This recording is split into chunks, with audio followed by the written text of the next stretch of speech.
कारण मैं आपको आज बताता हूँ। सबसे पहले अच्छे लोग दुखी क्यों रहते हैं, एक कहानी के माध्यम से समझते हैं। एक नगर में विधवा स्त्री रहती थी। उसकी 3 छोटी छोटी बेटियां थी। जवानी में ही उसके पति गुजर गए थे। तीनों छोटी छोटी बच्चियों को पालने का भार बेचारी उस अबला पर ढल गया। तीनों बच्चों को लेकर वह विधवा जाए तो कहां जाए, कुछ काम धाम भी नहीं कर सकती थी। ऊपर से समाज की उल्टी सीधी बातें उसे कुछ नहीं करने देती थी। बेचारी लाचार उस महिला का कोई सहारा नहीं था। वह अपने पति को याद करके उन बच्चियों को जैसे तैसे पाल रही थी। पति के गम में बीमार पड़ गई। उसे उन बच्चियों की चिंता थी कि क्या होगा, कैसे इनका पालन पोषण होगा। उन्हीं बातों को सोच सोच कर एक दिन उसकी तबीयत बिगड़ गई। उसका अंतिम समय निकट आ गया था। धर्मराज का एक दूत उस विधवा स्त्री के प्राण लेने धरती पर आया, लेकिन वहां का नजारा देख वह दुविधा में पड़ गया। उसने देखा महिला जमीन पर पड़ी हुई है और उसकी तीनों बेटियां उसके ऊपर सिर रखकर पड़ी है। यह देखकर उसको दया आ गई और वह बच्चियां अपनी मां को रो रो कर जगा रही थी। फिर दूत ने सोचा, इनका पिता पहले ही मर चुका है।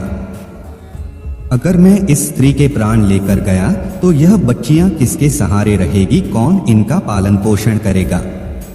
यह सोचकर वह देवदूत और स्त्री के प्राण लिए बिना ही लौट गया। धर्मराज कहता है, तुम तो उस स्त्री के प्राण लेने गए थे, फिर खाली हाथ कैसे आ गए। तब देवदूत कहता है, हे स्वामी, मेरी गलती को क्षमा करना। मैं चाह कर भी उस स्त्री के प्राण नहीं ला पाया।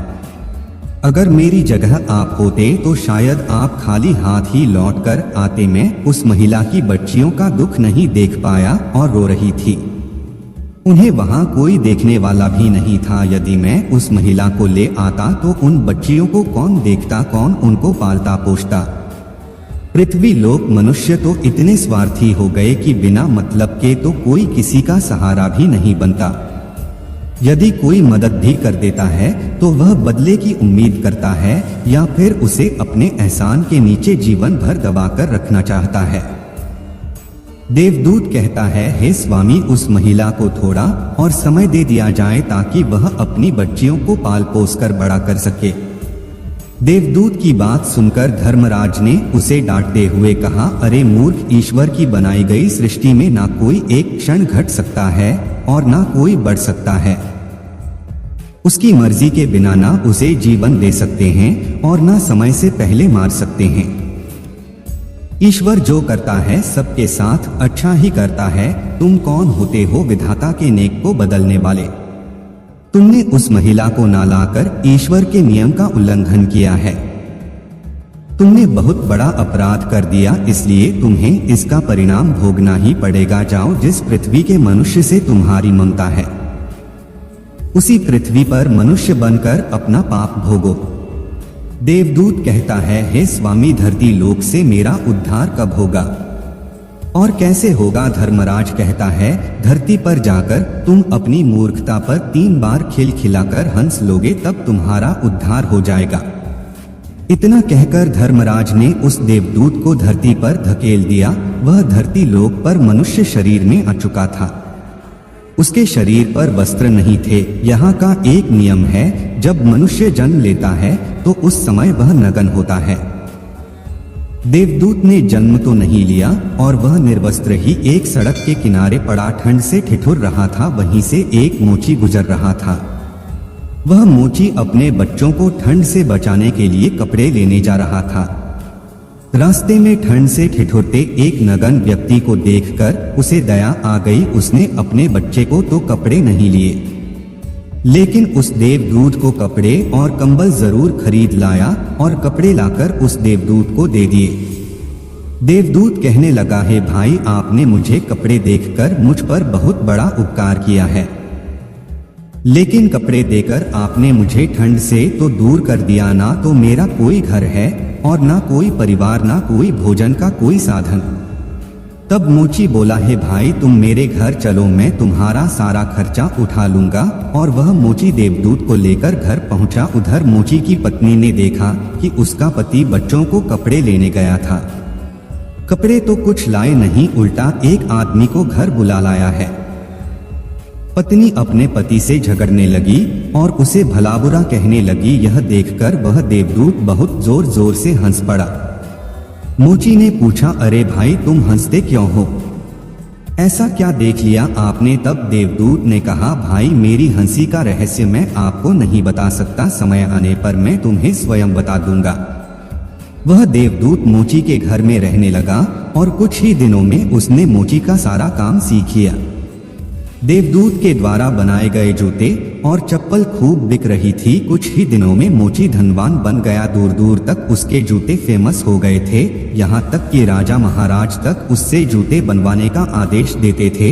जब से देवदूत उसके घर आया था उसकी तो किस्मत ही चमक गई थी। धन की कोई कमी नहीं रही, सब कुछ अच्छा चलने लगा। एक दिन की है बात, राजा का एक सैनिक चमड़ा लेकर उसी मोची के पास आया और बोला, देखो हमारे महाराज इसी चमड़ा के बने जूते पहनना चाहते हैं। यह चमड़ा बड़ा कीमती है, तुम ठीक से इसे एक जोड़ी जूते तैयार कर दो। यह चमड़ा खराब नहीं होना चाहिए, पर ध्यान रखना इस चमड़े के जूते ही बनने चाहिए।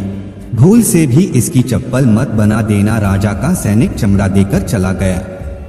इधर मोची ने भी देवदूत को समझाया कि देखो राजा वाली बात है, इसमें कोई गलती ना करना, चमड़ा भी बहुत कम है, इसलिए चमड़ा खराब नहीं होना चाहिए।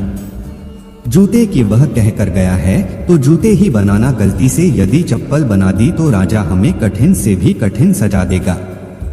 मोची के इतना समझाने के बाद भी देवदूत ने चमड़े से चप्पल ही बनाई। चप्पल देकर मोची की सांसें फूल गई। वह देवदूत को डांटने लगा, यहाँ तक कि डंडा लेकर उसे मारने के लिए दौड़ा। कहने लगा, अबे मूर्ख, तुझे बार बार समझाया कि जूते ही बनाना, लेकिन तूने चप्पल ही बना दी। अब राजा हमें नहीं छोड़ेगा, तू भी मरेगा और साथ में मैं भी मारा जाऊंगा। वह हमारे पूरे घर को फांसी लगवा देगा। मोची को अत्यंत दुखी देखकर देवदूत एकदम से देखकर खिलखिलाकर हंसने लगा। मोची बोला, अबे मूर्ख आदमी, काम बिगाड़कर अब हंस रहा है। वह देखो जूते लेने राजा का सैनिक आ गया और बोला, है मोची भाई, कल जो मैं चमड़ा दे गया था उसके जूते मत बनाना, चप्पल बना देना, क्योंकि राजा साहब का देहांत हो गया है और यहाँ की प्रथा है, मरने वाले व्यक्ति को चमड़े की चप्पल पहनाकर अर्थी पर लिटाया जाता है। सैनिक की बात सुनकर मोची को ऐसा लगा जैसे मरे हुए शरीर में जान आ गई हो। इसके हाथ से डंडा छूटकर गिर गया और उसने देवदूत के पैर पकड़ लिए और उससे माफी मांगने लगा। देवदूत मोची की इस हरकत पर जोर जोर से हंस रहा था। मोची ने पूछा, तुम क्यों हंस रहे हो? तो देवदूत ने कहा, समय आने पर इसका कारण बता दूंगा। दूसरे दिन एक बुढ़िया के साथ 3 लड़कियां मोची की दुकान पर आई थी। उनकी शादी होने वाली थी और वह तीनों अपने लिए जूतों की नाप देने आई थी। देवदूत ने तीनों लड़कियों को पहचान लिया कि यह 3 वही लड़कियां हैं जिनकी मां को न ले जाने के कारण आज मैं अपने किए की सजा भोग रहा हूं। और यह लड़कियां काफी बड़ी हो गई है, अच्छे घर में पली भी मालूम पड़ रही है। बुढ़िया कहती है, हाँ बेटा, बचपन में इनकी माँ चल बसी, इसलिए इनको मैंने मेरे पास रख लिया। मेरे पास करोड़ों की दौलत है और दुर्भाग्य से मेरा भी कोई नहीं है, तो इनको मैंने मेरे पास रख लिया है। मैंने इनको पढ़ाया लिखाया और अब बहुत बड़े खानदान में इनकी शादी कराने जा रही हूँ। लड़कियों का भाग्य देखकर देवदूत सोचता है, परमात्मा जो करता है अच्छा ही करता है। अगर उस समय में इनकी माँ नहीं मरती तो आज यह भुखमरी और दरिद्रता में ही पड़ी रहती। इनकी माँ के मरने के बाद आज तीनों लड़कियां बहुत बड़े घराने की बहू बनने जा रही हैं और इस बुढ़िया की करोड़ों की संपत्ति की मालिक भी बन चुकी है।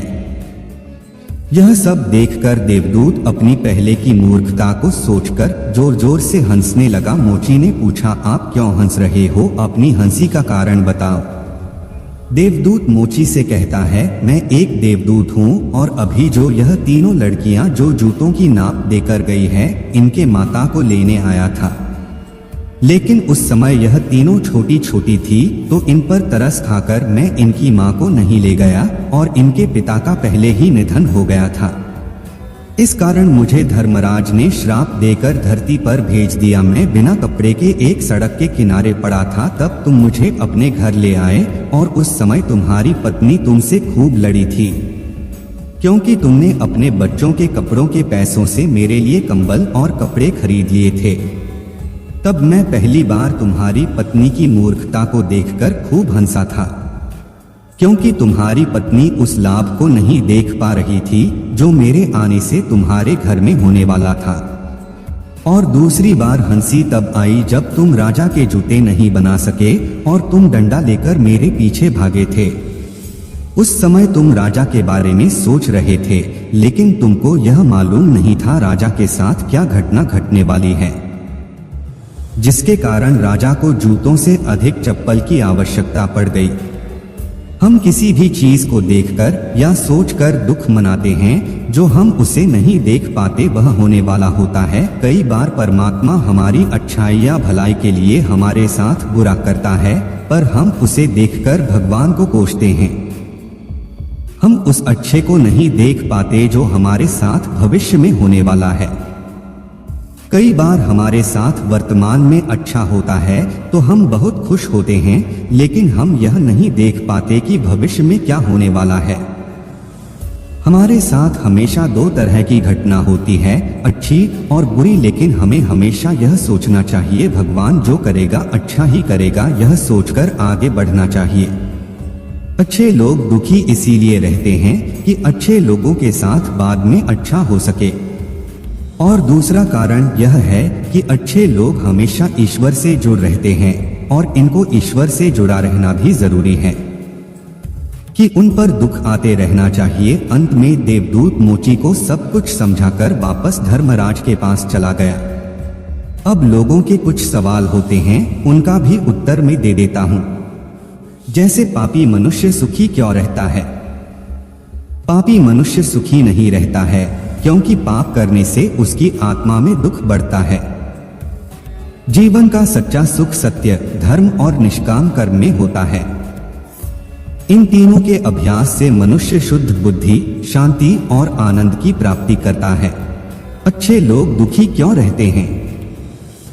अच्छे लोग दुखी नहीं रहते हैं, लेकिन कभी कभी उन्हें भी कठिनाइयों का सामना करना पड़ता है। वे अपने दुख को छिपाकर रखते हैं और दूसरों की मदद करने के लिए प्रयासरत रहते हैं। अच्छे लोग दृढ़ता और सामर्थ्य से समस्याओं का सामना करते हैं और अंततः सफलता की ओर बढ़ते हैं। इसलिए अच्छे लोग दुखी नहीं होते हैं, वे अपने अंदर की शक्ति से समस्याओं का सामना करते हुए सफल होते हैं। क्या पापी लोग हमेशा खुश रहते हैं? नहीं, पापी लोग हमेशा खुश नहीं रहते हैं। वे अपने अनिष्ट कार्यों के कारण अपनी आत्मा में दुख और असंतोष को बढ़ाते हैं। इसके बाद भी कुछ लोग पाप करने में आनंद और सुख का अनुभव करते हैं, लेकिन यह असत्य होता है और अंततः उन्हें दुख ही मिलता है। सत्य, धर्म और निष्काम कर्म के अनुसरण से ही व्यक्ति सही सुख को प्राप्त कर सकता है। सुखी मनुष्य कौन है? सुखी मनुष्य वह है जो अपने आसपास के लोगों के साथ प्रेम और सम्मान के साथ रहता है। वह व्यक्ति जो सत्य, धर्म और निष्काम कर्म में विश्वास रखता है और दूसरों की मदद करने के लिए तत्पर होता है। सुखी मनुष्य वह है जो सभी से प्रेम और सम्मान का व्यवहार करता है और सभी के भले के लिए प्रयास करता है। इस तरह का जीवन जीने वाला व्यक्ति शांति, सुख और समृद्धि का अनुभव करता है। सुखी व्यक्ति की क्या पहचान है? सुखी व्यक्ति की पहचान उसकी खुशी, संतुष्टि और आनंद होती है। वह व्यक्ति जो अपने जीवन के हर पहलू में संतुष्ट होता है, जीवन को एक उत्सव के रूप में देखता है और खुशियों को शेयर करता है। वह व्यक्ति जो संतुष्ट होता है, अपनी जिंदगी में जो कुछ है, जो अपने साथ है, उससे खुश होता है और उसे ज्यादा कुछ नहीं चाहता। सुखी व्यक्ति खुश रहने के लिए मजबूर नहीं होता, वह जीवन में अपने वास्तविक आनंद का आनंद लेता है। जिंदगी का सबसे बड़ा सुख क्या है? जीवन का सबसे बड़ा सुख है जीवन में अपने कर्तव्य को पूरा करना। जब हम अपने कर्तव्य को पूरा करते हैं तो हमारा मन संतुष्ट होता है और हम जीवन का आनंद लेते हैं। अपने कर्तव्य को पूरा करने से हम अपने जीवन में सफलता प्राप्त करते हैं जो हमें और अधिक उत्साहित करती है।